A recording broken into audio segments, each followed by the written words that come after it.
Mga kapatid, kasabay ng pagsisimula ng FIBA World Cup sa bansa, usapang basketball pa rin po tayo. As in literal, na bola ng basketball ang hatid ko ngayong kay Alaman.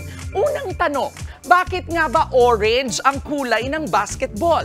Flashback po muna tayo noong naimbento ni James Naismith ang larong ito noong 1891. Alam niyo bang soccer ball ang unang ginamit sa laro? Hanggang noong 1894, sa tulong ng kumpanyang A.G. Spalding and Brothers, nabuo ang unang bola ng basketball na gawa po sa brown leather. Dumaan ang ilang taon, napansin ng coach na si Tony Hinkle ng Butler University na mahirap makita sa court ang brown na bola. 1957, diyan na po pumasok sa eksena ang kulay kahel na basketball na ngayon isa sa pinakasikat na laro sa mundo. Para saan naman yung mga linya sa bola?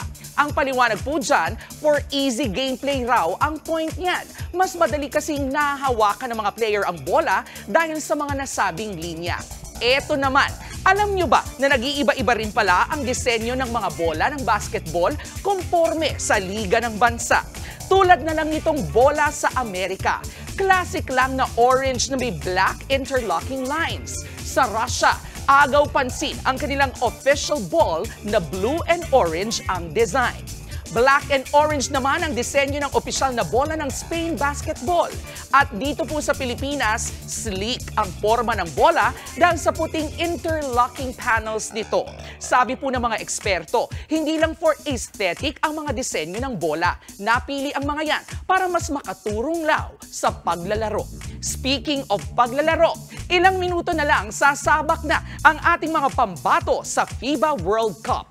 It's Gilas versus Dominican Republic. Sa mga team bahay, suportahan po natin ang Gilas sa panonood ng kanilang game sa Pilipinas Live app. At sa mga gusto pang makapanood ng live FIBA World Cup action, pwedeng-pwede pa po kayong bumili ng tickets. At huwag pa rin pong kalimutan ang aming araw-araw na paalala.